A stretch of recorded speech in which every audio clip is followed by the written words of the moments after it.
Welcome to Zoom Ed Live. We are here with a special guest. Anis is here, and he's going to show us how to make an excavator tank. This is a substrate I get really excited about, but I think it's something that you kind of have to see hands-on. So he's going to show us how an expert does it, and if you have any questions along the way, I'm going to be floating off and on screen, making sure those get answered. So take it from here. Thank you very much, Meredith. Very happy to be here. So we're going to take you on a journey, and we're going to show you a step-by-step on how to do an excavator build. We're going to be working today with our NT40TW, which is about a 40-gallon breeder floor print, and we're going to be making it sort of as a hybrid, so you can use it for something like leopard geckos with some caves. We're also going to include some basking spots from natural Mopani wood, which we're basically going to make it usable for things like bearded dragons or uromastics or any other larger desert species that would require a basking spot. So without further ado, I'm going to show you real quick how to mix the excavator clay, and then let's get started. Cool, so it looks like you already have some mixed and then you have a bag of dry. Yes, that's correct. So we have pre-mixed 2 bags here. So we pre-mixed it. I like to work it with a little bit on the wetter side, simply because these builds can take a little bit of time and the sand will start to dry a little bit. So here we're going to show you real quickly how to mix the sand up. It is very, very important to make sure you add the right amount of water. It's crucial because when you add the right amount of water, it's pretty much perfect consistency every time. So in this case here, we have a 10-pound bag. So we've just put 3 cups of water, and this is the fun part, can also be the messy part, but it is very, very important to make sure that this is thoroughly mixed. And what you're looking for is the same color consistency, much like in the bin that we've prepped here. And then once the clay is mixed up properly, it'll also mold much better. If the sand is really, really wet, if you don't measure out the water, like I did way before I worked for Zoom Ed, it will not mold properly. If you make it too dry, it still stays a little bit crumbly. So it is very, very important to start with the product that you are intended to use, which is the right consistency. And you'll see here in a minute too how the color starts to change. And this part here can be a little bit tedious. I highly recommend that you use some gloves because it will get under your fingernails. It's not bad for you, but it will certainly dry up your skin.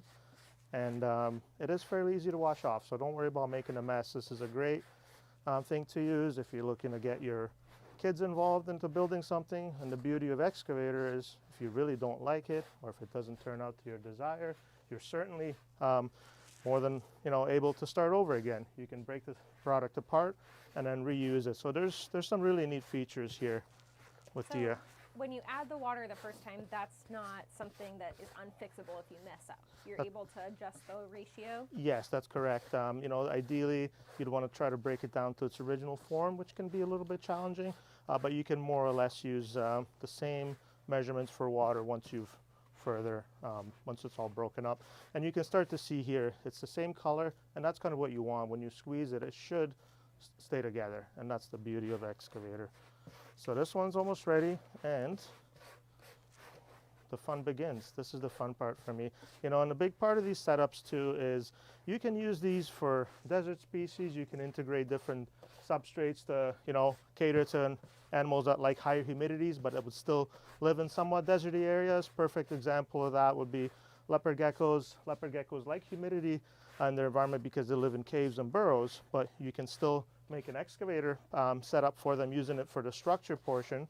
And then on the substrate bottom, you can still incorporate things like soil if you wanted to keep the humidity a little bit higher to create humid hides. So this stuff is really, really for multiple species. And this one is ready to go. What I've seen before too is mixing it with soil and then having it on the floor, kind of creating a more natural type of substrate for them. Absolutely, yeah, and that's the beauty of this is really it's really multi-dimensional, and I've done some really cool setups for corn snakes where we just do the structure from excavator and then use different substrates on the bottom. And you are able to as well. You can certainly use excavator on really, really small setups as well. I've done some really interesting setups for scorpions, for spiders, things that it doesn't have to be a large setup. You're just really using this to create the structure, and then the actual substrate and the environment above it is really obviously optional depending on what species we're catering to. So this bag here is mixed, and a good tell sign is when you go through the whole bin, make sure that there's no lighter colored sand on the bottom, and that tells you to mix through. And again, that's kind of a perfect consistency. That's what you want. Anywhere where I grab it, it should hold together. So now for the fun part. And so what we've done here, the biggest part of these builds is always, as others have mentioned during these videos, is kind of visualizing what you're trying to do. So I've gone through and I've kind of played a little bit with the Mopani wood, being here at headquarters. That's like, kid in a chocolate factory. It's a lot of fun. But what I've kind of decided to go with here is to create a tank that has some burrows and hides, and then also some that there is some basking spots as mentioned earlier. So we're going to get started on this. And again, if you guys have any questions, please drop them down below and we'll do our best to answer them. All right. And when you start with Excavator, do you start with a vision in mind, or do you kind of create it as you go?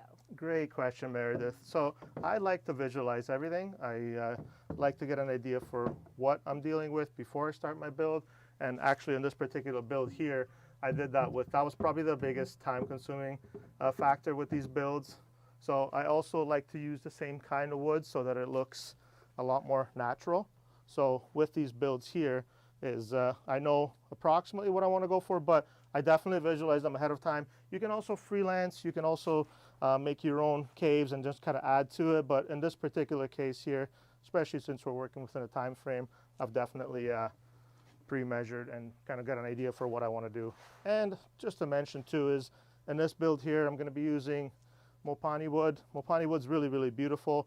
It's great for desert animals, and one thing is when you use all one type of wood, it really becomes like a naturalistic looking build.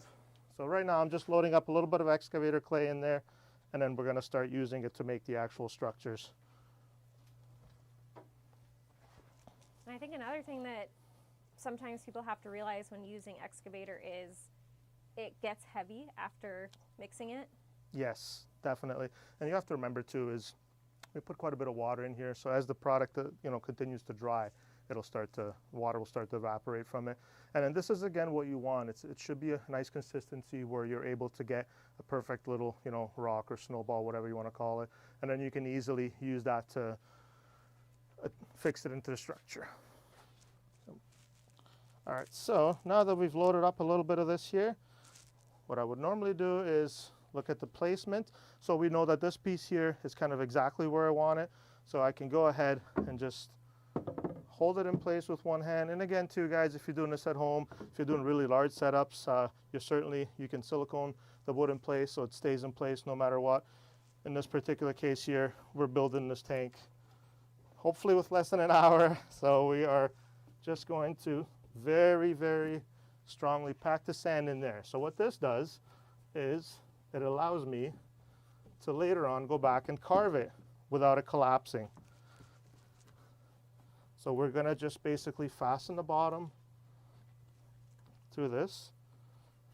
And we are also going to use the toilet paper rolls that come in our cavern kits to create a little entrance to the cave. So if you can kind of visualize what this is going to look like before we actually build it, is we're going to have a cave that's going to be going through the front. So I'm kind of just trying to secure this piece of wood. I'll do the same with this. And then we're probably going to do multiple caves in here that you can also see from the side. So don't be afraid to try things with this stuff. It really is a lot of fun.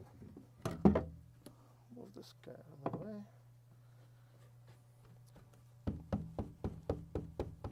And those tubes that you were mentioning, that comes in our cavern kit, right? Yes, so the cavern kit will come with the toilet paper or paper towel tube. It'll also come with a balloon.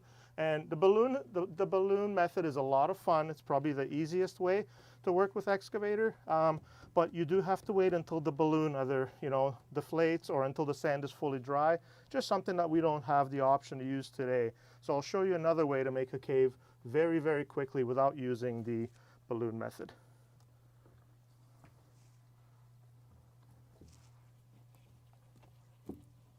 So this is now taking a little bit of, I want to make sure that all the pieces that are going to be touching the glass on the bottom are properly secured, because keeping in mind too, we're going to have animals like leopard geckos, your mastics that love to dig. So they're going to try to make their own tunnels and caves. So it is important to make sure to pack all the sand down to secure the pieces of decor that you're using.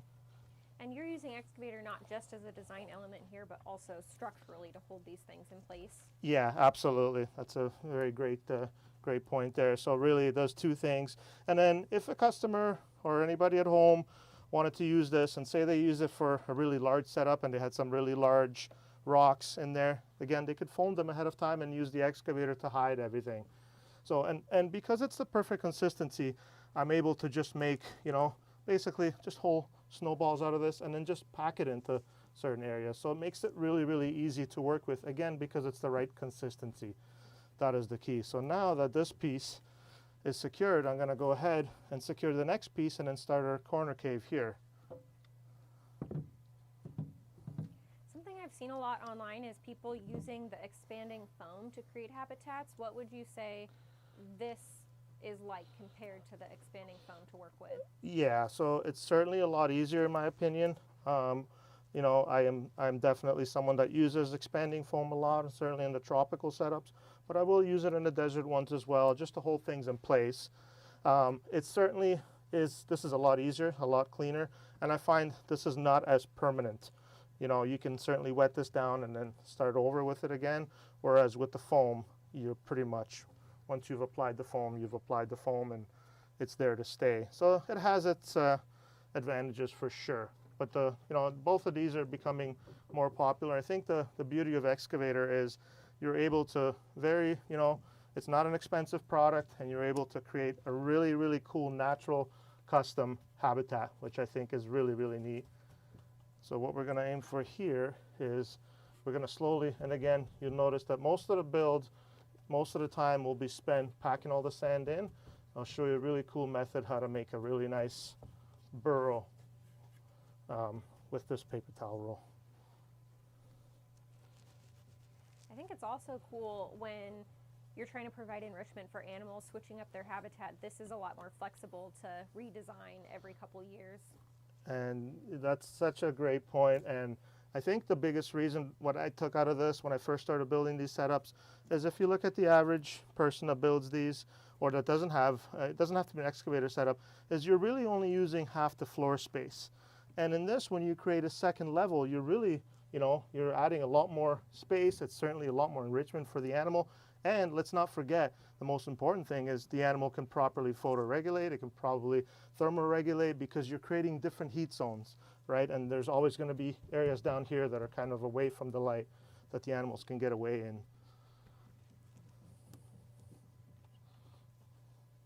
So yeah, that's a very great point. That's one of the things I love about Excavator, is you can really make things naturalistic and again, really beneficial for the animals, certainly for enrichment.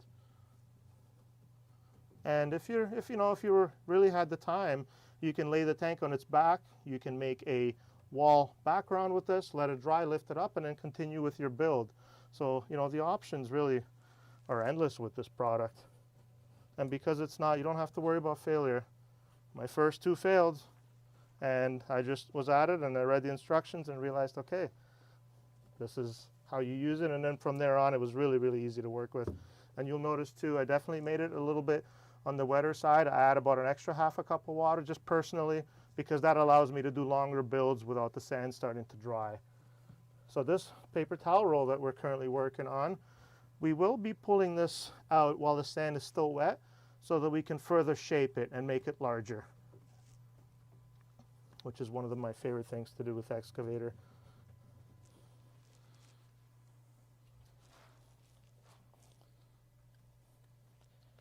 And you might have mentioned this at the beginning. What animal are you hoping that this would be good for? So this would be really ideal for your mastics, certainly bearded dragons, and then we're going to make a bunch of caves. So this can certainly be used for a colony of like leopard geckos or fat-tailed geckos. And this is really one of those cool things that I usually build these thinking what animal is going in. But in this case here, it's kind of multiple species. We're going to have some basking spots, and we're going to have some caves. So it'll kind of cater towards both of those species. So it's pretty neat that you can do that in one setup. And, you know, it's a 40-gallon tank, so you can do, you know, a large group of leopard geckos or fat-tailed geckos in there that'll be really, really happy. And because we're using the excavator clay and the wood to kind of create like a second level, you can do a lot more. You can do a lot more of, you know, a variety of animals in there. These are really neat too. Like this is a big tank, but one of my favorite species, the little earless dragons. This is such a cool tank because you can make such a nice desert setup for them. And they really, really thrive in when they're able to get right up underneath the heat lamp and get a hot basking spot. And the excavator has some heat retaining properties too, right, when it's under a heat lamp? Yes, definitely. And then there's also, I know quite a few people that use the excavator to make an actual, to use it as substrate too. You can use excavator as substrate.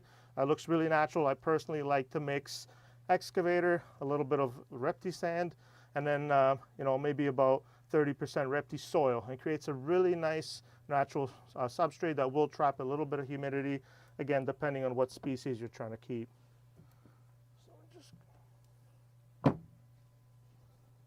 And you know, the big part that's really time consuming is when you're trying to do something like a really large cave, but you'll see that yes, it takes a lot of sand in the beginning, but we end up carving a lot of that out using the spoon that we're about to do here in a few minutes.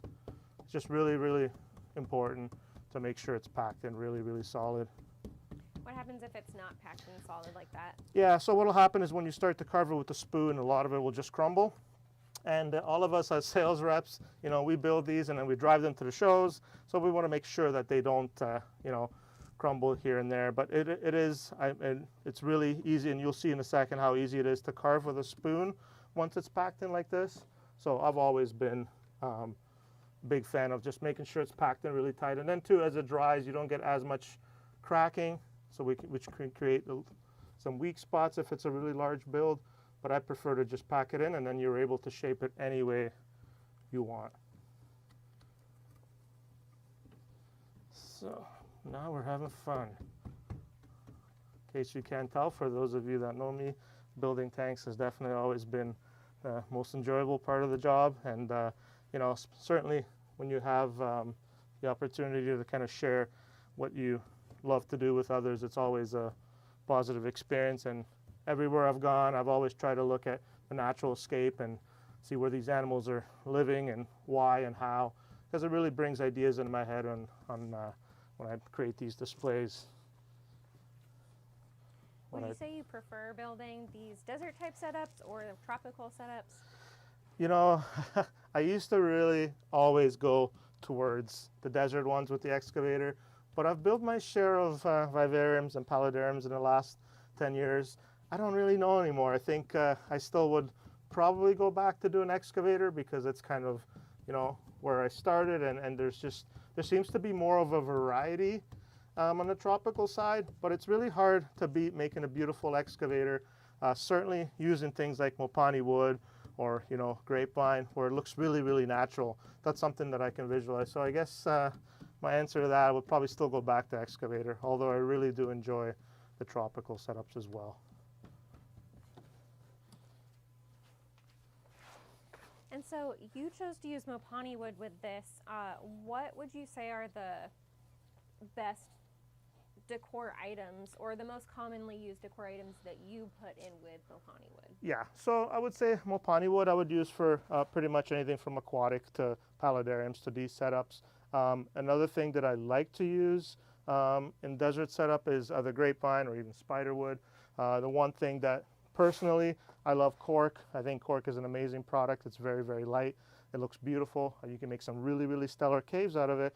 The downside, you know, to cork is a lot of the times if you build a tank, it's really difficult to gain access to the animal because they like to hide in it, and it can be, you know, difficult to wash when they poop in it. But cork has always been kind of like my one go-to, certainly for making caves, and also too when you're using cork, the setup itself is just much, much lighter. But mopani has a beautiful appearance to it, and I kind of, if I have a choice, I would probably use mopani every time. It's also got a beautiful two-tone color. You can work with either side of it.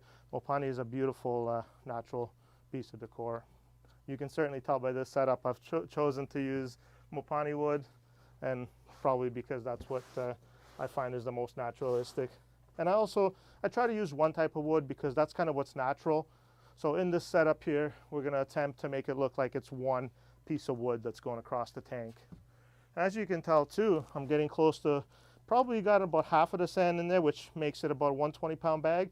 And it doesn't look like a lot. That's because I'm packing it in there so that I can make a really solid cave on the one side here. And that way, if we were to use it for something that, you know, enjoys using the cave, they can. But even something like a bearded dragon, just because they don't live in a cave, they certainly need an area to get out of the heat and the light as well. So you're showing us a couple of your tips and tricks for what you typically do with Excavator, but what if someone isn't artistically inclined or not generally good visually at assembling a tank? What would you say is a good, some key things to consider to make their tank still look good? Yeah, so I would say to that, certainly our cavern kit is such a nice way to start with one basic hide and an entrance to it. And once you are able to, you know, get one cave with an entrance to it, then you can really get a feel for the product. And that one there is really, really designed to be super, super user-friendly, especially for the entry-level customer. And yeah, that's a great point too. We make a lot of these setups and we visualize them, but for somebody that's just getting into it, they may only want to hide for their leopard gecko. So it's certainly, I would say our cavern kit is probably the most useful tool for anybody that's looking to try this. And again, don't be afraid of failure. Measure out the water, and if you don't like the way it looks, you can start over again. So you are able to break it down. But even when I first started working with these, you know, I was certainly not even close to the skills that I have now. But practice makes perfect, and don't be afraid to play with this stuff. And it's only clay. It's very easy to wash off. Like I said, the only recommendation is wear some gloves. So here we're going to build this up because this is going to be the support for our next piece. And while the sand is still wet, it is important to pull the tube out, and then we're going to carve. So we're going to make this into two caves, and I'm going to do that using the spoon method. Also, what's really important, because we're not using any kind of silicone or foam, it is important that these pieces are secured properly. So as much sand as you need to use, I think it's imperative to make sure it's secured properly, so that way if you do have an animal that naturally likes to dig, they don't move the piece or they don't have it collapse on them. And if the animals like to dig, let them dig. That's what they do naturally. It's great enrichment, and you know, that's really kind of what we're trying to do with this product, show you a beautiful way to make a naturalistic display, something that you can essentially even have in your living room if you wanted to, if you're like me.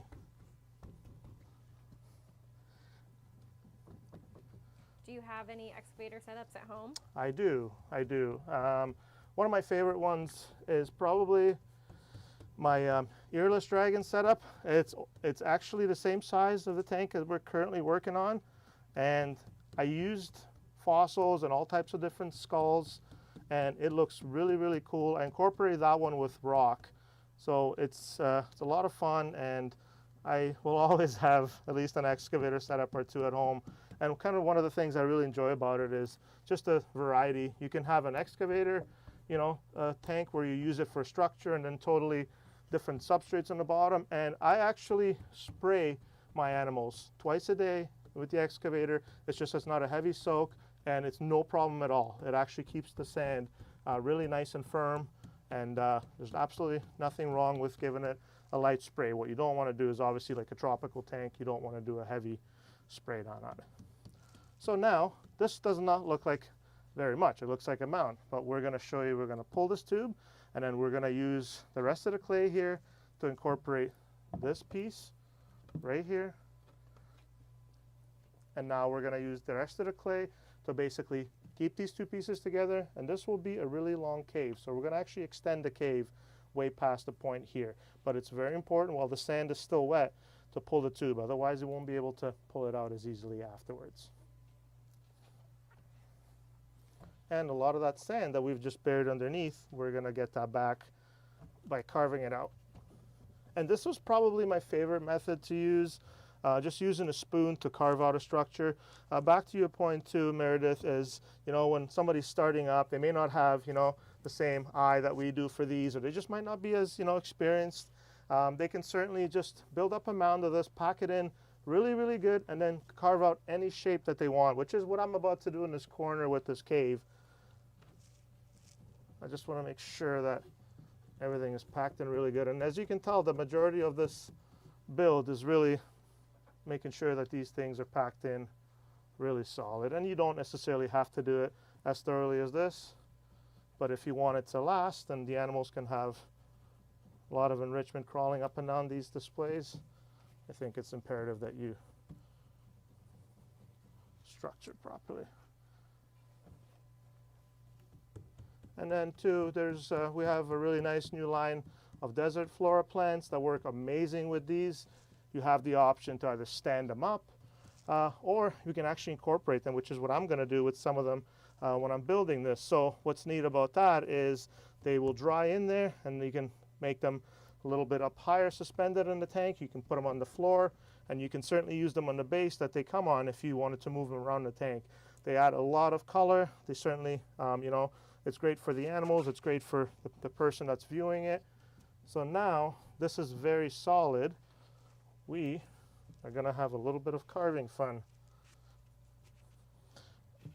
And for, you know, for those guys, for those fans out there that are watching, that always see us at reptile expos, you know, feel free to ask how we do these setups. And, you know, most of the time these tanks are built either the day before the show or 2 days before the show, because it's one thing to see it all finished like this, but I love this style of video where you're able to, you know, show the customer how you're able to get to the step.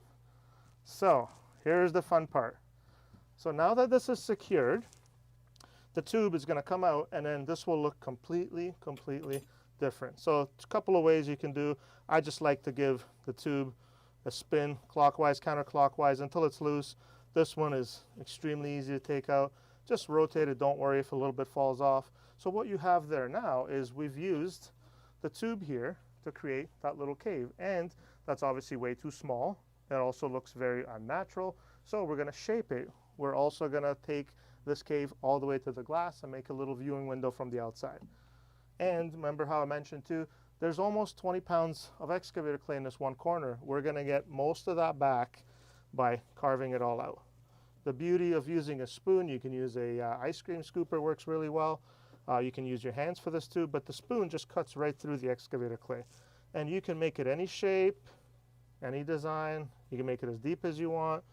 I personally sometimes make 2 entrances to a burrow, but this is a great way to, and again, it has to be while it's wet. You can't let the tube sit in there overnight and then attempt to do this. And now, as you can see, I'm starting to get a lot of sand back out of there. So this is probably the easiest way for me to make a really cool cave really quickly. And if you didn't have the paper towel roll, you know, pop cans work well, glass bottles that are uniform in shape work really well. And then because it's still wet, you can reshape it to any, you know, structure that you want here now. You can really start seeing how it's coming together here. Yeah. If anyone has any questions, please let us know. I feel like Excavator is such a cool product, but can sometimes be intimidating to a beginner. I agree 100%, and even for myself, before I worked for Zoomet, I attempted to work with this stuff, and it was intimidating, but very quickly I saw the, you know, the potential, and really there's so many options with this stuff. And then when I really started to apply it for really small stuff, scorpions, spiders, I think this stuff is, you know, really amazing and absolutely underutilized in my opinion. And so you said you put almost 20 pounds of excavator in that one corner. I know a question I see a lot is, how much excavator do I need for this size tank? Yeah, that's a great point. I think it kind of depends on what animal you're setting it up for. And for example, like this setup here is really, it's going to have a couple of caves, but we're not using a big dense area of excavator, which would take a lot of, you know, sand to do. So in this case here, I'm going to hollow this out. So really, there's probably only going to be about 10 pounds of sand in here. But I would say, you know, if they're using it for leopard gecko, they're going to need almost twice as much as if they were building a structure or they're tying a structure together for a bearded dragon. So I don't really know that there's like a specific rule of thumb, but I would certainly say if they're looking to do caves, they're going to need almost twice the amount. And it depends on the thickness of the cave as well. So what I'm doing here now is making this cave not only deeper, I'm also making sure that the sides are packed in so that none of this will break off or fall off. And what I'm working is I'm working towards the glass. So the reason we're doing that is we're going to make a little viewing burrow. There's a couple of different options. I know some guys like to mark the outside. In this case here, I've had this in mind. So what we're going to do is we're going to go to the glass, and we're going to basically, we're just going to make a little viewing window. And again, you can customize these in size, in shape. And then one thing that you do want to do is you want to clean this up before you continue your build, because I've done a few builds where at the end you go to clean the glass and you push a little too hard, and then you're stuck with fixing a whole cave. So it is a lot of fun. And again, this is really for your own viewing pleasure. This is how you can view the animals while they're in their actual cave. And it's really a great way to make something like a human hide in here too, if you were to add moss. What happens if somebody goes to the store, buys a bag of excavator, and starts building their tank, realizes it's not enough, and has to go back the next day? Yeah, that's a great point. What I would say is finish the main structure. So if, for example, you're using it for a cave, try to build the bottom part of the cave, because you can certainly add to it. If they were looking to do building a basking spot with it, I would say finish the bottom portion, because you can add to it. And if it's completely dry the next day, you can slightly spray the part that's already dried. But excavator doesn't tend to dry too fast, so you've got a little bit of time too. And if you were to start the next day, you can spray the top one down a little bit and continue to work on it. Just start to massage it, and you'll feel it as it becomes almost pliable in a sense. Like here, I can change the shape of this because it's still wet. So if I wanted to make it a little bit more, natural, I can certainly do that here. So now that we've got our viewing window, we are going to continue to make this cave a little bit longer. To do that, again, make sure everything is packed and really, really good. And now the fun really begins.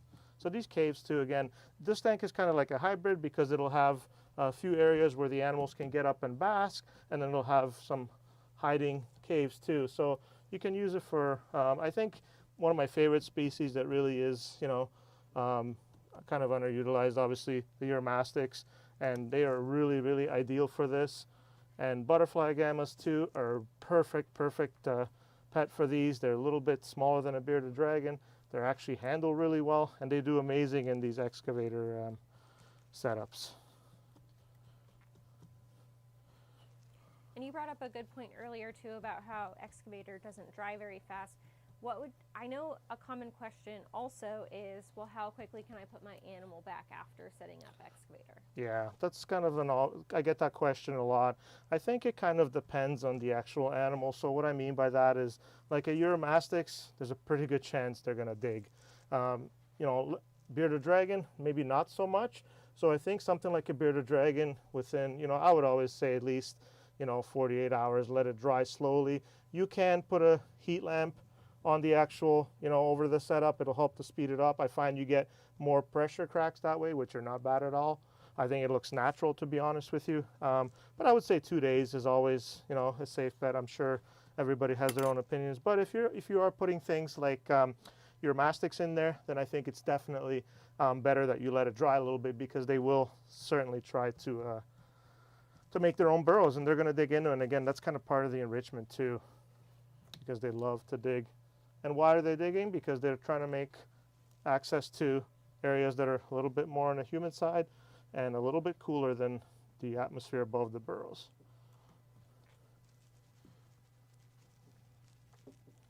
And again, we are just going to pack the sand in here, and then we're going to pull the burrow. So you can see how I've used this paper towel roll very, very easily and effortlessly to make one cave, and then now we're going to make it a little bit longer. So don't be afraid to use these paper towel rolls. They're really neat too. If you were looking to build a leopard gecko tank, you can actually run the paper towel roll along the front glass, make a really cool viewing burrow. It works really well, so you can always see your geckos while they're underneath. So this stuff is really a lot of fun. The options are endless. So again, if anyone has questions, let us know. One question I have for you, Honest, is that I've seen, I don't think it's a popular opinion, but I have seen some people say for semi-tropical species that they've used this with them since it isn't high humidity. What would you say about that, though? I would say that they can use this for structure, no problem, in humid environments. It just depends on really how much you need to physically spray, depending on the animal that's in there. But I mean, I don't really have a problem using this with slightly higher humidity animals, as long as you're not drenching the sand to the point where it starts to break up. But I think Excavator is really for a little bit more than just strictly desert, which is kind of what a lot of people have always thought of it over the years. And keep in mind too, is I have this tube, I measure this so it just, I'm able to clear it out without hitting the glass here. And that way we're gonna have an opening here and then a separate opening here. And you try to make these entrances, a little bit bigger than the paper towel rolls if possible, if you're trying to get your animal out. Because remember, they're gonna go where we can't reach them easily. So I find like the access is still very, very easy in this corner. So as you can see, this corner here, we've used about half the sand here, and we made a really big burrow. But by the time we were finished with this corner here, it looked like a lot of the sand was going to be used up on the actual burrow itself. So you do dig up a lot of it. And before I remove this, I'm just going to make sure that there's enough of a layer on top. I'm not worried about the bottom, but I just want to make sure that there's enough sand on here so we can truly have an entrance to this cave. For clarity, these excavator paper towel rolls are hard cardboard. Yes.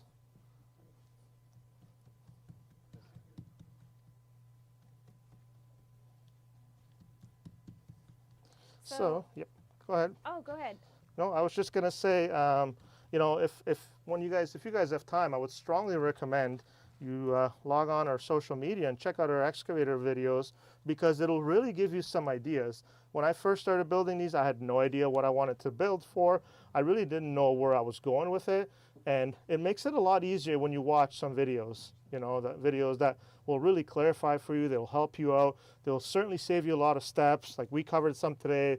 Very important, add the right amount of water. So if you watch a lot of the videos, it'll give you an idea for what you're trying to do, and then you can apply it to the animal or based on the decor that you're trying to use. It makes life a lot easier to pre-watch a lot of the videos. And you're using this excavator cavern kit cardboard tube right now to set a foundation for your tunnel, but could you, if you want to leave it in there, is it harmful for the animals? Oh no, absolutely you could leave it in there. Yeah, it's just that it's made of cardboard, and absolutely there's no harm at all in there. Just for these purposes here, to show how to make the caves bigger. Just preference of mine is to remove it. So we're getting somewhere, and you can kind of start to see it starts to take a little bit of shape now. All right. And then in the end, we're going to clean up the cave viewing window. But while this is still wet, we are going to attempt to remove the paper towel roll.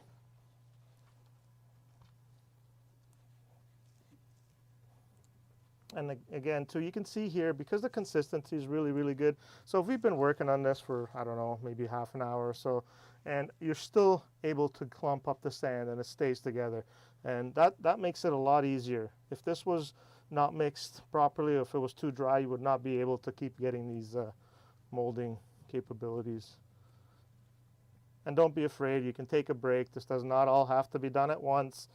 You can come back to it. Just keep in mind, if you are going to keep the clay that's pre-mixed in an area where it is quite warm, it will start to dry. So you may want to move it somewhere where it's cooler, or you can just add a little bit more water to it. But I recommend that you try to work with it while it is still wet before it fully gets a chance to dry.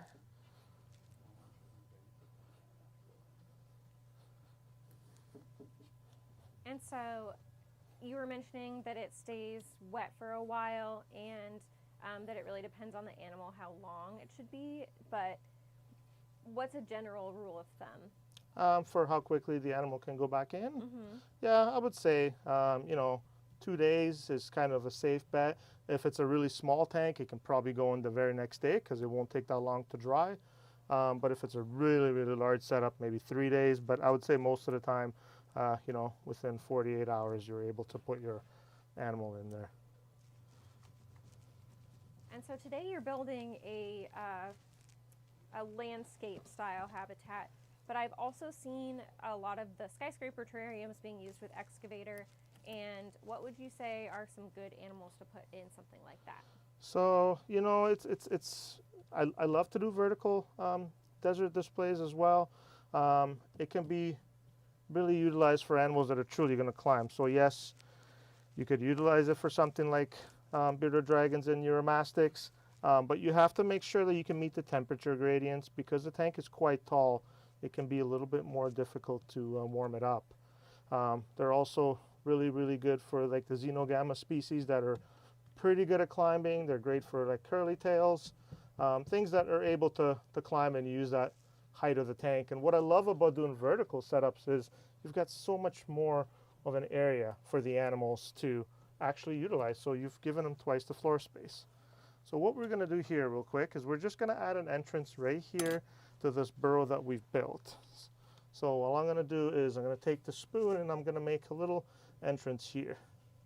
And this is cool because when you look from the side of the tank, you'll actually be able to see right behind the cave, not just right through it. So in order to do that, because the sand is still quite wet, is I use the spoon here, and then we're basically going to just do a small,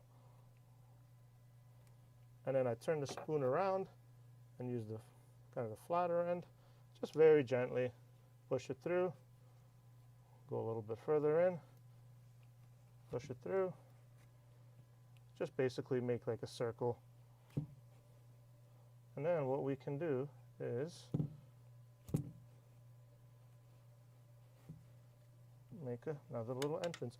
So this shows you really, well, the sand is wet. The options are really, really endless. Don't be afraid to just make it what you thought it was going to be in the beginning. I always change these as I'm going along. And now we've got a little bit more sand here. So now we're going to move to the other side of the tank. But I do want to pull out this cardboard tube so we can finish off this cave here. So there's another little, very quickly, very easily done. And now we have second entrance to this burrow here. All right, so we are ready to remove the tube here. And again, just slowly rotate it. It's actually designed to come out very, very easily.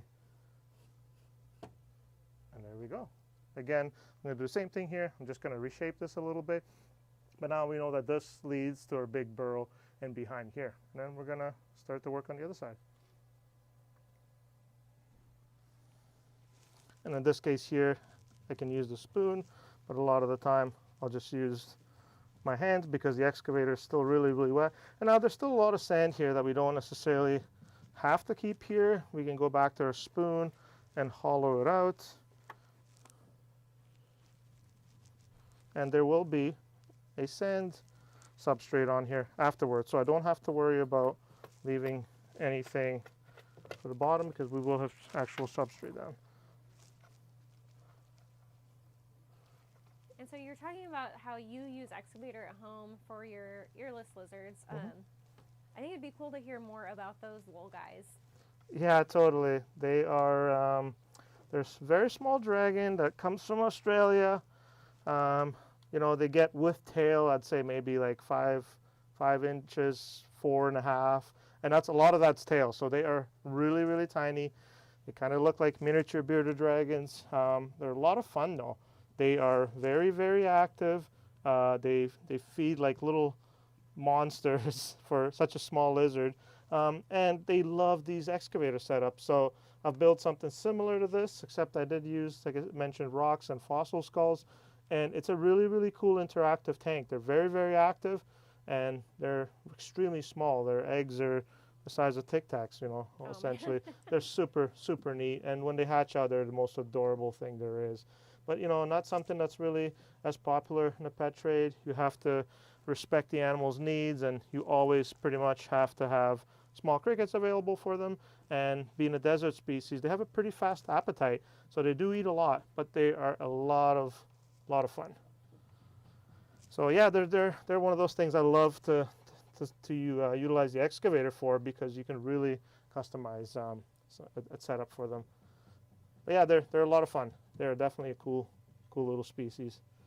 Yeah, they sound super cool. I think that a lot of times people just think leopard geckos and bearded dragons for excavator, and there's so many other there really either is desert species or semi-arid species that can be used for. Yeah, absolutely. And you know, I mentioned too, I've done a couple of these setups for a corn snake breeder, and he just wanted something really, really pretty in his living room, and basically we used the excavator to make the structure. Now it was a much larger tank. We used about 300 pounds of excavator, but we basically made structure, and it's amazing how much climbing and wandering around his snakes do now. And again, it's that enrichment factor, right? So, and then if we really wanted to, you can add to this, you can make more caves, more patterns. But in this particular video, we're going to focus on finishing this other side here, so we can get this done for you guys in a reasonable amount of time. So again, because I've already kind of staged these out, I have a general idea for what I want to do, but don't be afraid to just kind of place the pieces and make sure the placement's good and you're happy with it before you do the actual build itself. So this looks pretty good. And then again, immediately as I do these, I love how they come out and there's different points. But one thing that I am always keeping in mind is I probably would like to build a second cave here so you can see it from the side here. If you didn't want to do that, you can always join these. So really is your imagination here comes into play, and don't be afraid to move stuff around if it doesn't look good before you put the excavator down. That's kind of why I do all the prep work ahead of time to get an idea. And you notice too, I'm trying to keep all the actual building of the cage to the back of the cage so that we can fully enjoy the view and pleasure of the animal as well. And there is always different points and gradients where we can create basking spots if needed. So what I'm going to do is measure out my last piece. This is such a beautiful piece of Mopani wood, and it's coming together. It's coming together really well. Yeah. And just want to remind everyone, if you have any questions, please reach out in the comments on those. And now I can kind of get a general idea for what I'm trying to do with this.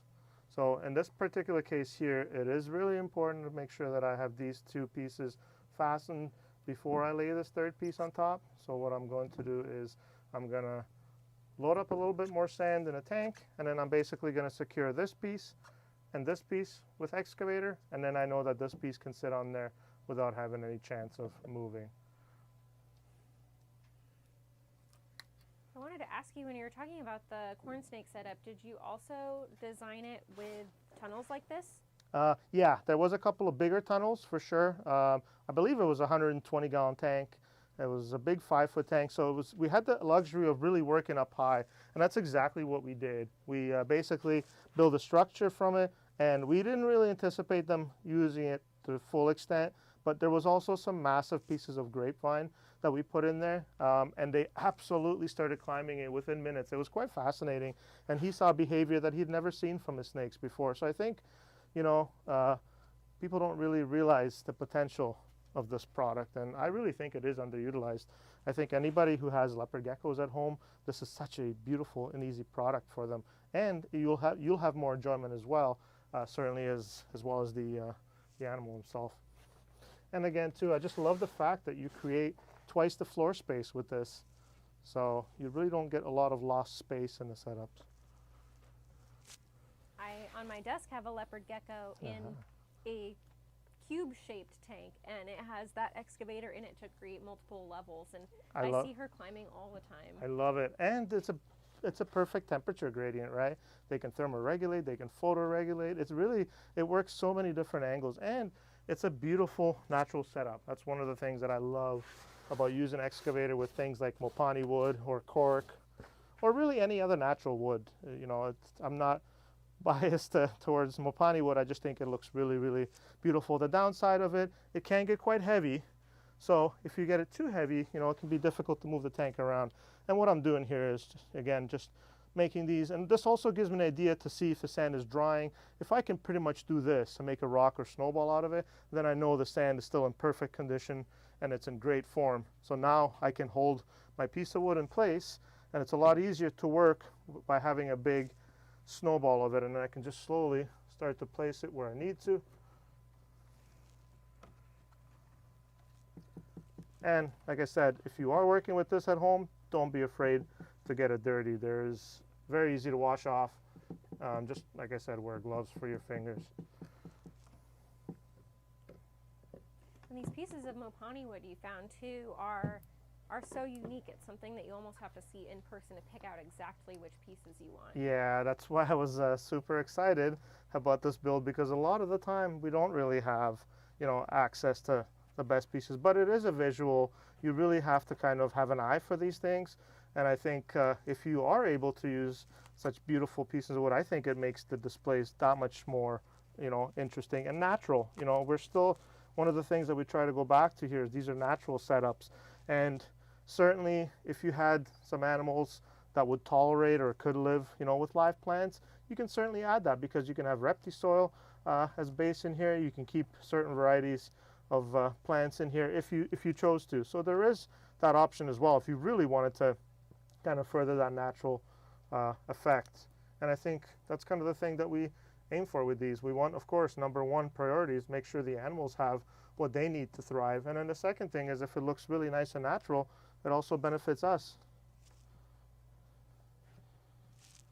All right, it's coming together now. It's starting to look like something. And like Meredith mentioned too, a lot of the time I have already in mind what I'm trying to do with these. Now it's just a matter of delivering on it in a timely fashion and making sure that, you know, the animals get a beautiful naturalistic setup. By the way, anytime you guys need somebody to build tanks, I am volunteering myself. This is definitely the fun part of the job. I think, you know, we're all really, really blessed to work with animals, and this part here, it just never gets old for me. And every time I go to try to see animals in the wild, I'm always looking at the environment and kind of where they live and what they utilize and what they need, really. Because we always spend a lot of time focusing on what they actually need in terms of heating, lighting, food, and supplements, which is, of course, the most important thing. But I think if you give them, you know, twice the floor space in these tanks, I think it just benefits everything. So we've got enough sand here to hold this piece in place. And now we're going to secure the second piece. And again, I know it's very repetitive, but it is really, really important. You saw on the other side there how none of it moved afterwards when we carved out the cave. That's because we made sure that the excavator clay is packed in there really, really good. And that is something that I kind of really think is important when doing these. Certainly for the reps, for those of us that are road warriors and build these for shows, we want to make sure that they're sturdy, and of course you want to make sure that they hold up and the animal doesn't get damaged by falling the core. But now I'm starting to visualize what this will actually look like. And are you planning on building a second cave on this side? Yeah, I'm thinking about it. I think it would look really cool and symmetrical, but I think I kind of love the natural shape of this wood here.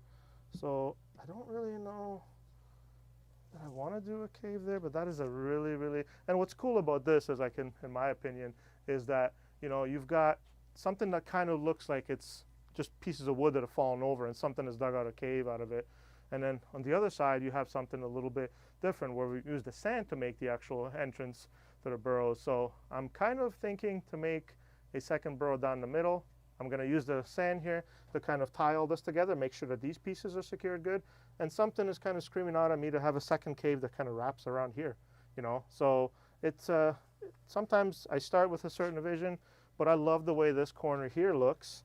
So I'm thinking like that. It looks just super, super natural, very appealing to the eye. And then the plants will do a really nice job to bring it all together and make sure that there is a little bit of color and life in it. So I think I'm going to secure the other two pieces, and then maybe we'll take a vote and see what turns out better. But I'm very happy so far with the design, and everything is secured properly. And we still have quite a bit of sand, so I will probably try to do a second cave down the middle.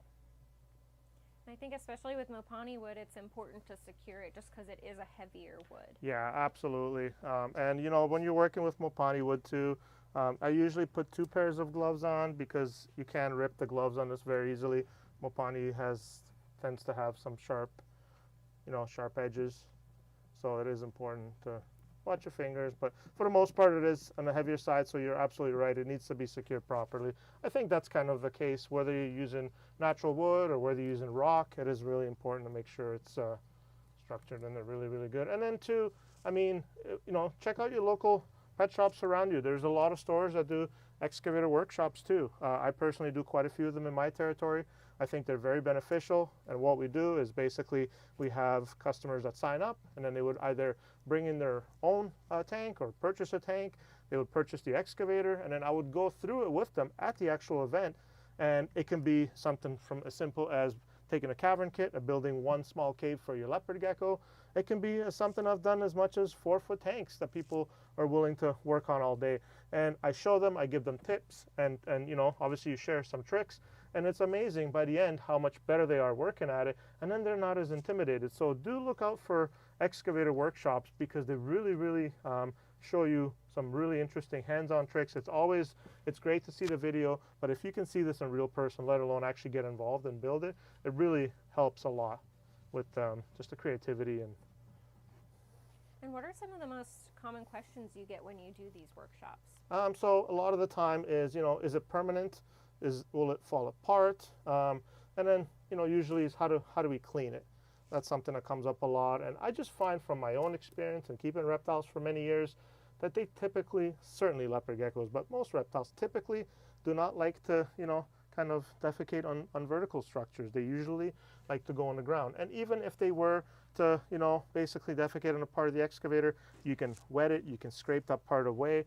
But generally speaking, they typically tend to go on the ground, which is where you're going to have sand or another type of substrate that you would normally sift clean or regularly spot clean. So that's something that does come up a lot. And then the other question I get constantly with excavator is, you know, how does heat, you know, penetrate through it? And it really, especially once it's like this mixed up, it does not. So we don't recommend that they put a heat pad or any kind of a heat source from the bottom underneath it, because it just won't penetrate the density once this is all mixed up. So that's something that constantly kind of gets brought up. And then, you know, if the animals dig up part of it, can I fix it? Absolutely. I did a tank for a show, and because as the tank dried, a lot of the water moisture left the tank quickly. It just created a lot of pressure cracks, and it looked like cracks in the sand. I left it purposely because I knew at the expo the next day customers were going to ask me, which is exactly what happened.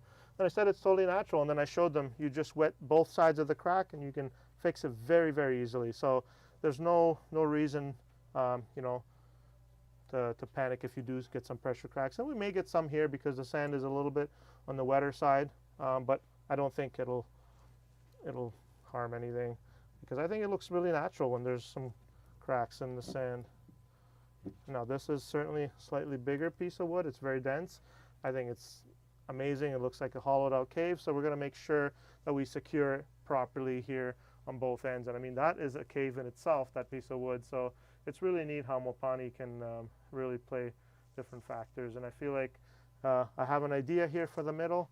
So why don't we secure this first, and then we'll kind of finish the middle with see what looks better. And a lot of this, again, yes, I had something in mind. I knew what I wanted to do in these two corners, but when I found this piece of wood here, it kind of changed everything. I knew I wanted to use it in this particular setup.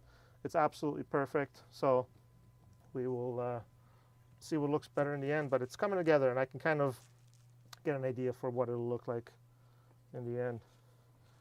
And so you're saying it's not good to use an under the tank heat source with excavator, but there's still several other heat options that you can use. Yeah, right? absolutely. Certainly from above. What I meant is if you use excavator loose as a sand, you can absolutely use a heat source. It's more so once it's mixed like this. If we were, for example, were to spread this and pack it down on the ground, which I'm not sure why you would need to do because it's not designed for that.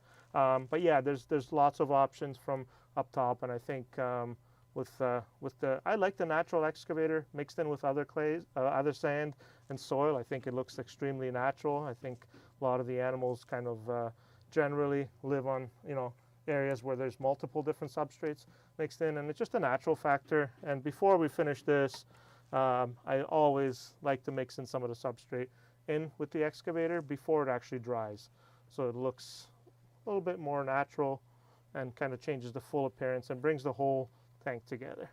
So now that this side is fully fastened, a lot of the time too, you can always look from the sides and get an idea for how much you've actually pressed the sand in, but you should be able to get a good idea. Like nothing should be easily moving before it's dry. So this piece is secured nicely. We're just going to secure up here now, and then for the finale we are going to finish the middle. All right.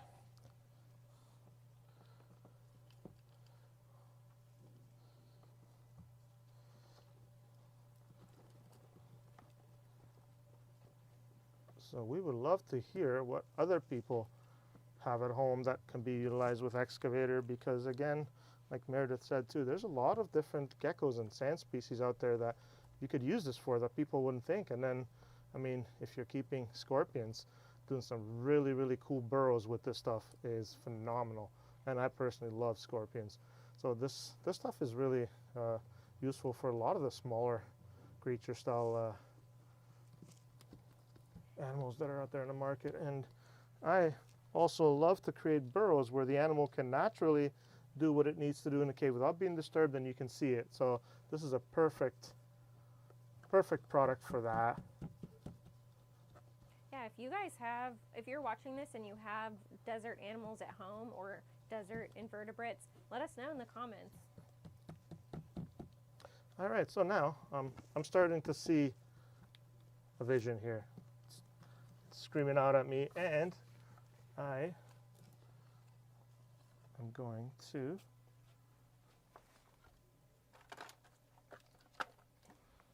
so this was a piece that I did not want to do this build without. It is a beautiful piece of Mopani, but it would be really, really cool. It's almost like a whole basking platform by itself, and it just brings this whole tank together. Just a matter of making it fit and work, but I have to be very, very careful to make sure that this does stay and does not. There it is. Remember, I staged all this before, so I had a general idea for where I wanted each piece, but this piece of wood is just magnificent, and I think it would really create not only a nice little area where the animal can truly hang out underneath the light, it also creates a beautiful cave underneath that is easy and natural to naturally just appealing to the eye. So before we do that, again, don't be afraid to look for other options. I think it has to go this way. Maybe that. I like it better like this. And I think this is the only way.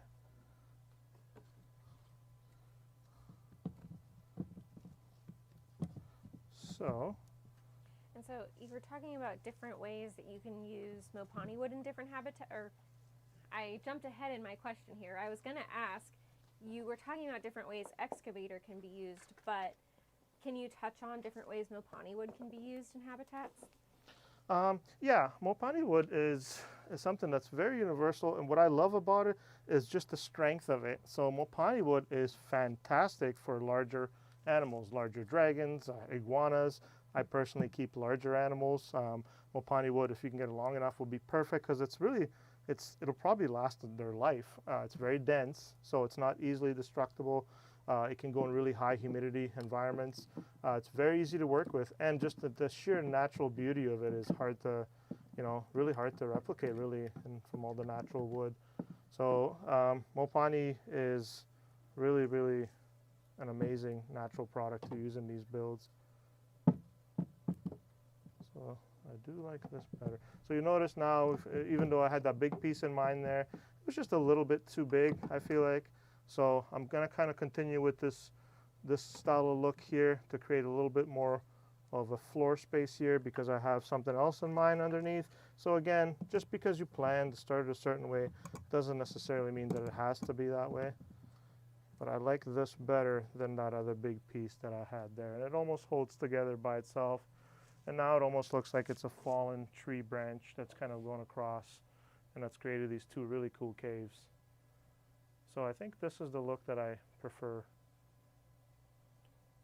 I think that's the nice the whole thing too. It all just kind of blends together. Yeah, absolutely. And it has that natural feel. Like this is something that you could see, you know, it's a big piece of wood that fell over, a small piece of wood, but it's almost like, you know, now it's settled, and then the animals have kind of taken advantage and created some burrows. So it's really, really neat. And I think this is a perfect position for it. It's also holding together. You notice too, I always start in the bottom. I secure the piece of wood that kind of touches the bottom of the glass first.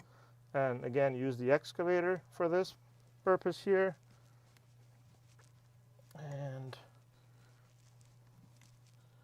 if we have time, we can do a cave in the middle here as well. But again, just check out our videos, because there's so many different options here. The balloon method works amazing if you have time to let it dry. And for those of you that are, you know, new to this or new to the hobby, or just you know, have a desert animal at home but have never really thought about building one of these, check out our YouTube videos, and you'll get quite a few different ideas. That's how I started building these. I watched a lot of videos, got some ideas, tips and trips, what not to do. And if I can share one thing, the most important, I think for me, is personally making sure that you add the right amount of water. If you start off, you know, with success right away, it just makes it so much easier. There it is. And the cool thing with Mopani is it's so dense, and you know, on the heavier side, you can really intertwine it. Like I have used 0 silicone in this build, 0 foam, as you guys saw, and everything is kind of, you know, holding together. So it's a lot of fun to work with. So, which is harder to work with immediately, but in the number of steps, you're definitely reducing it, because you don't have to wait for that expanding foam or silicone to dry. That's right. And then carve it. Absolutely, and that's the thing. There's really no mess factor. You know, not everybody is you know, handy to use this foam gun, or you know, and silicone. Like you said, there is the curing process, which you cannot skip. You have to wait till it cures. So there is certain parts of it for sure. I definitely think if you do have the time, like I said, you can also make a custom excavator background with this product. Just lay the tank on its back, and you can use small rocks or whatever you're using in the tank, small pieces of wood, integrate them in there, and basically use the excavator, hold them in place, and then lift the tank up. And you can do the same thing to the sides. I've done some really neat stuff for shows over the years that really shows the product. And then that way too, I feel like some animals, certainly shy animals, they do prefer from having the sides blocked off. So you can certainly do that using an excavator. And it doesn't have to be a big layer. It doesn't have to be very heavy at all. You're just using it to create a custom background. And it's certainly a lot easier than using, you know, spray foam and carving it all down and then silicone. So it really, it's a lot of fun. And don't be discouraged or intimidated by it. It's really much easier once you get going working with it than it appears. So we are coming to the kind of finishing touches on the actual structure, and then we're going to use some of our beautiful new plants to actually bring this whole thing together. But before we do that, this has to be... That's another thing I think about excavator.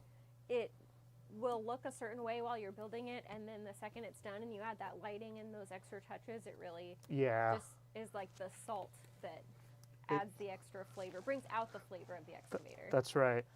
And then the plants too, I think just it really brings everything together. And right now I'm just trying to make sure that this piece here is secure. As you can see, it's still a little bit wobbly here, but that's very easy to do. using the excavator. And you'll notice too, I got both hands. I got one hand to hold the piece of wood, and then basically just making sure that I get excavator clay in there to hold it in place. And if need be, you can always build up clay along the glass to create almost like a support column for this, so you don't have to necessarily worry too much about getting two pieces to hold together like this case here. So what I'm going to do here is just going to build up a little bit of clay along the back wall to make sure I have enough support here, so that way there's no chance. And again too, you notice how nice and easy the excavator still is to work with, because we've got enough water in there, and we've kind of accounted that this is going to be you know, a little bit longer than the average video, so we like to make sure that the clay is wet enough. And the perfect example is that I'm able to still make essentially, you know, and it's still holding its shape. So it's still perfect consistency. And then what I do here is basically press it along the glass and make a little support for the upper portion. And again, massage these in very slowly. If some of it falls off, that's okay.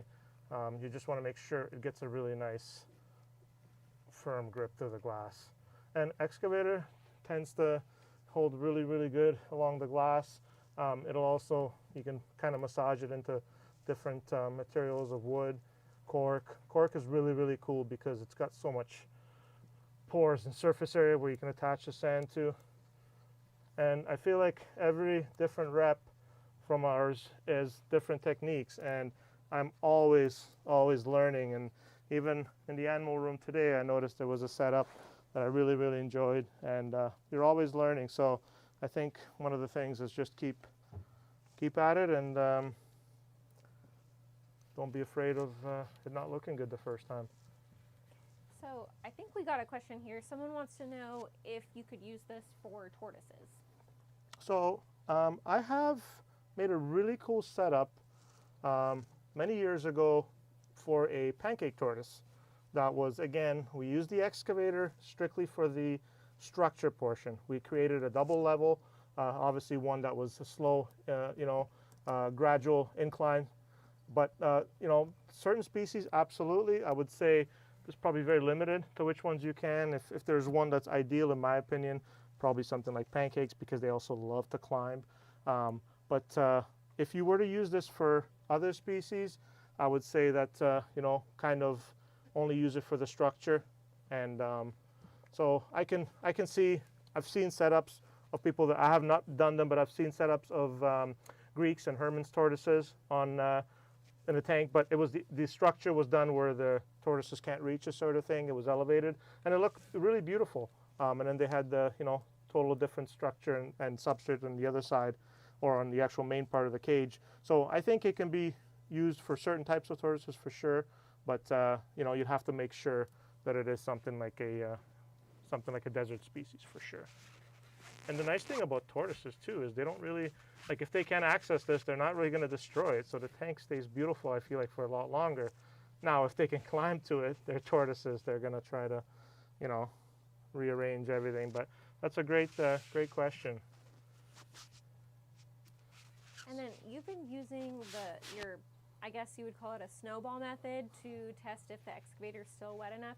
What would happen if you realized it was a little too dry? Yeah, so what you'd find is it would just crumble, and like it wouldn't really get that same effect. So even here, if I grabbed even the stuff from the top, which should be a little bit drier, if this was too dry, a lot of that would just kind of crumble away. So, I mean, this stuff is still in really, really good shape. And you can also tell by the color. So it is important to make sure that it is hydrated enough before you use it.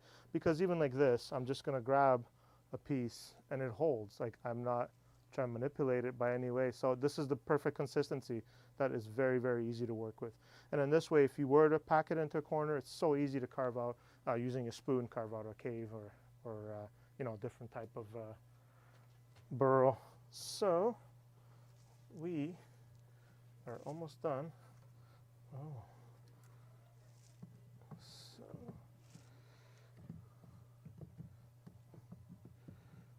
how did I get this in here? And again, this last piece here, this is more so for the look of it. I just think it's such a cool, unique piece that looks really cool in there. And again, the most important thing is to know what kind of species you're building this for, and make sure that it meets all their perimeters in terms of basking spots and photoregulating and thermoregulating. It's very important that they have everything that they need. And then, you know, this is the visual part. Sure, it's nice to look at. But it needs to be with the animal in mind first too. But again, I just can't get, you know, over the fact that you've just created twice the floor space almost by creating this upper layer here. And that's the part that I really enjoy when working with Excavator. Yeah, it's nice to have a visually appealing tank, but you also have to make sure it's balanced with practicality, right? Absolutely, absolutely. And then there's also too, you know, you need access to the animal. You have to be able to do regular maintenance, which is vital. So, you know, there is certainly that aspect too to consider for sure.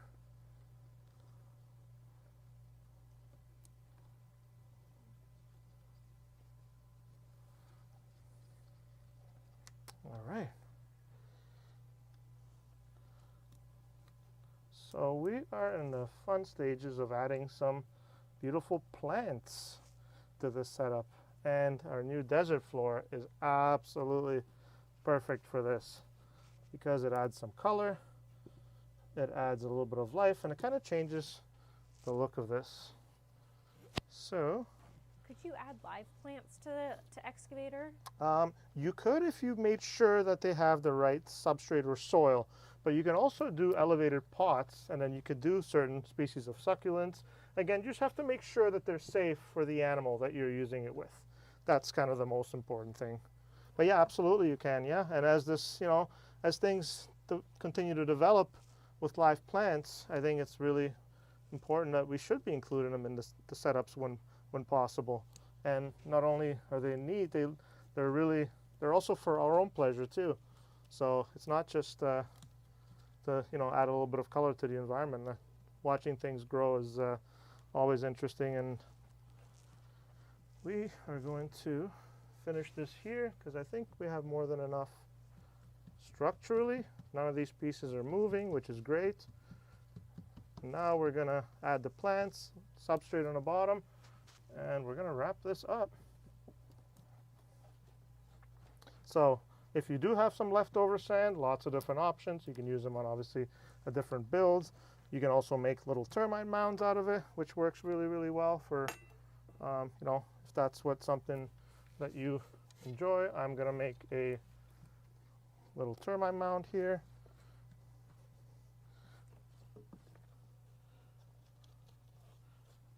And then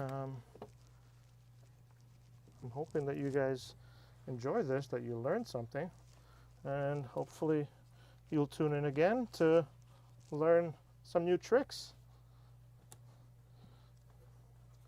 Yeah, I feel like even just watching you create this is so soothing. Like, it would be so cool to just be able to do this yourself and like work with your hands. It's very therapeutic, I think. I couldn't agree more. And I kind of get lost when I do these setups. You know, I'm just kind of in my own world and just visualizing what I'm trying to do. And so we're going to move this guy in this. I think it looks cool kind of in front of this cave.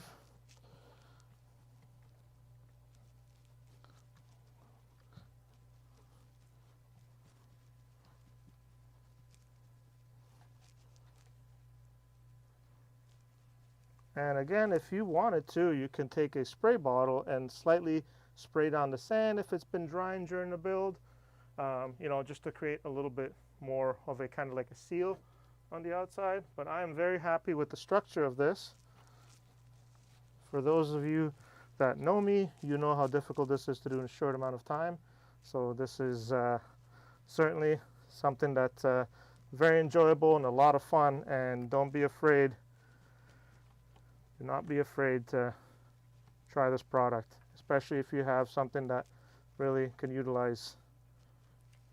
I think that's just a testament to the excavator clay too, because it's so hard to do quickly. you just want to keep working with it and keep tweaking different Yes. things. Yes, I've sometimes found myself taking the end portion takes longer than the actual structure build because, you know, I'm trying to add things here and there.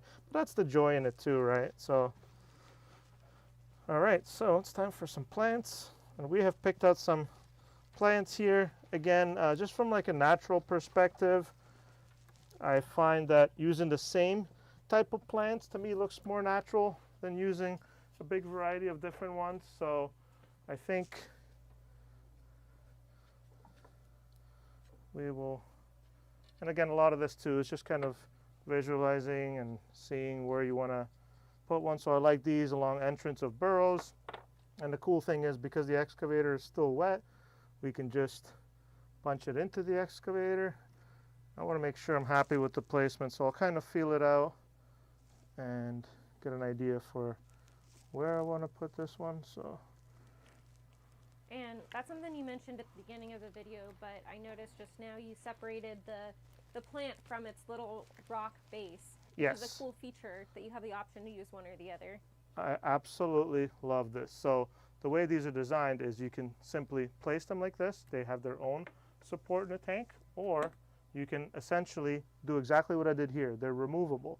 So obviously we don't have substrate in here yet, but I like to place these on the vertical. So I'm going to pull these out and put them in the excavator. And then if you like the look of one here, you can certainly just place it here. So it really, it's preference, but I like how there's always 2 or 3 of the same kind of plant together, because this is something that naturally you find when you're going out there herping and looking for all your herp friends. So we are going to use this to kind of be the entrance portion. And you notice how underneath now I've got my other hand supporting it, because as I push down here, I don't want that to collapse on me. So just nice and slow, because the excavator is wet. It'll be a nice little touch. And it takes away from kind of the, you know, almost the unnaturalistic shape of the actual entrance to the burrow. So we will do one more here, and I think we will do one maybe there, maybe there. That looks cool, but that looks better there. So we'll do our best not to hit a piece of wood, but if we do, we'll feel it.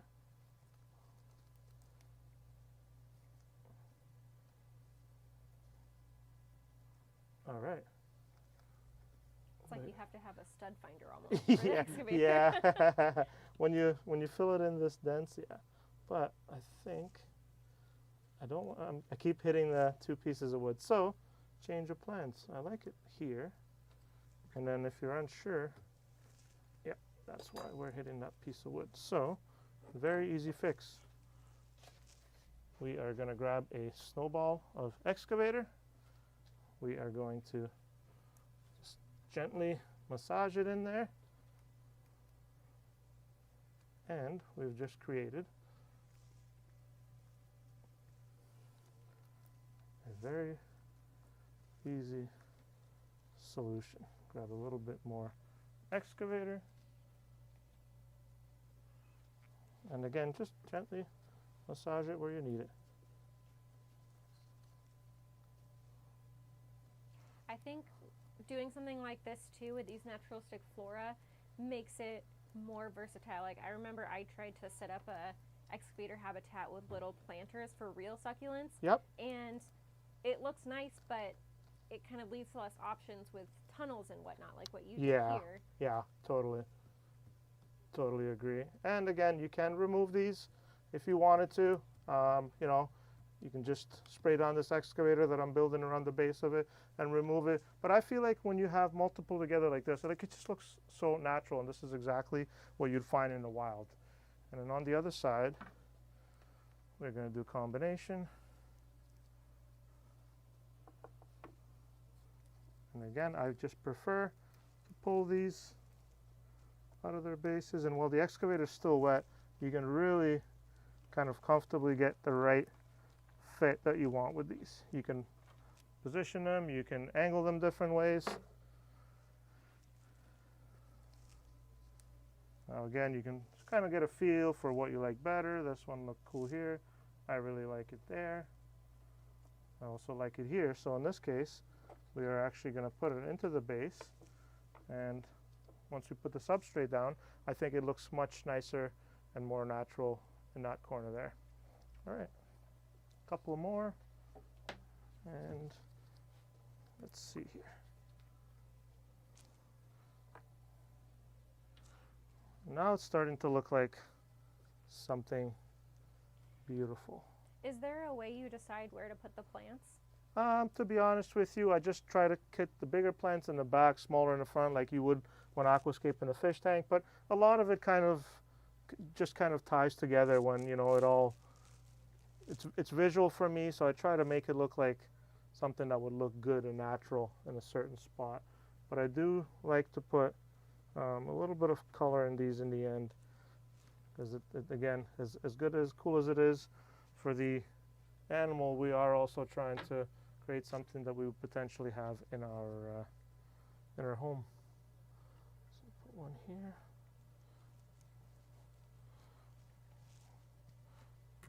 I like the look of this here. And these are cool too because you can bend these, so you can really open them up to, you know, make sure that you're happy with their placement. I think we'll put one more in here, and then we're gonna lay down the substrate. And I love this particular look now. And if you know, if you find that it's too much, if you don't like the placement of it, you don't have to use all the plants that you originally thought you were going to use. You know, this is a beautiful plant, but I find it might almost be too big for this setup here. Kind of like it there. And then now we just have to add our substrate. And before I do that, I'm just going to clean up the viewing burrow here on the side that we created earlier. We have some paper towel, and we'll add so I'm going to push all this other sand out of the way. So I hope you guys enjoyed this, and I think it's a really, really cool product. Thank you very much. And it really, there's no limits to this stuff. And again, don't be intimidated by it. This was just a quick video to show you guys what you can really, really do with. And all we're doing now is... It seems less intimidating to me that if you mess up, you can reuse it. I know that's different than if you were to use like a non-natural thing, like, again, expandable foam or silicone. You're kind of stuck or have to totally tear it out and try again. I agree. And I think that's kind of what probably will, you know, for a lot of people from even trying this stuff. But at the end of the day, it's meant to be fun too, right? It's interactive, it's fun, it's a great way to get the kids involved and build these setups. And if they don't turn out, you know, you start over again. You're not wasting, you know, a lot of money and time and effort. And it's meant to be fun. So have fun with it, be creative. And I'm just going to add a little touch of sand to make sure that this one holds in. And you can see I kind of went back, and where I didn't like certain things, I've adjusted them or added extra sand, and now we've got a nice clean glass. So what I always do is give it a quick clean, because these are display tanks. And now we're going to add some sand. So in this particular case here, we're going to use red and white Repti sand, and I'm going to blend them together to create a nice natural look.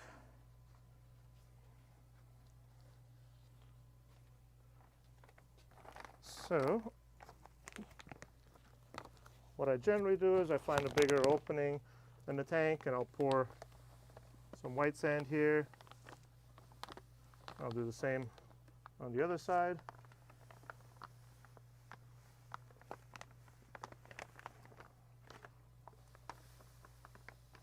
And then we'll use a little bit of red sand. And then watch how it comes together now. It's really, really neat.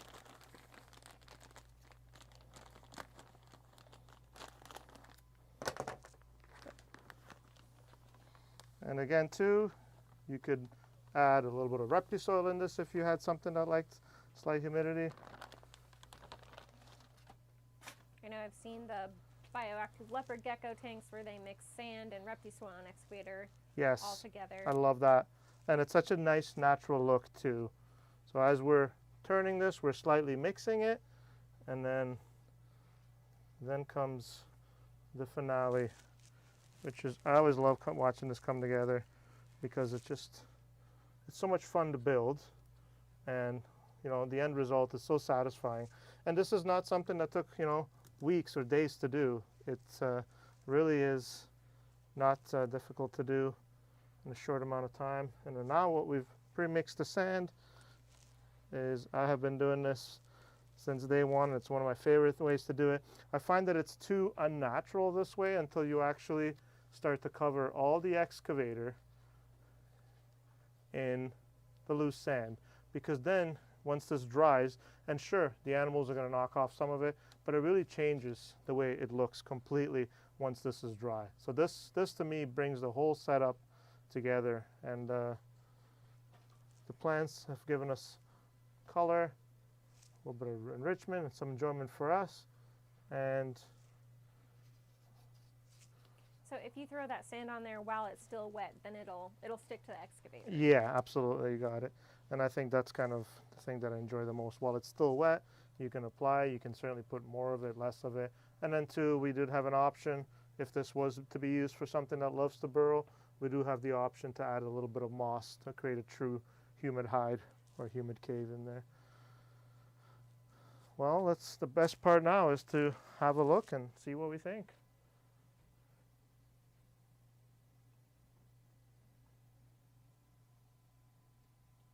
I am so impressed with it. It's so cool. I just cannot get enough of Excavator. And I'm gonna have to give a shout out to homie Eric Russell, who got me the job from this particular product. So thank you very much for tuning in. I really, really appreciate it. It was really a joy for me to do this build, and I hope you guys learned something, and I hope you'll tune in again to hear some really interesting you know, topics and learn how to use some really wonderful products. So I'm just going to say goodbye too. Thank you everyone for watching. Anis, you did a beautiful job here. Thank you very much. And if anyone has any questions that's watching this afterwards, please let us know in the comments. So thanks for tuning in to Zoom at Live. Thank you.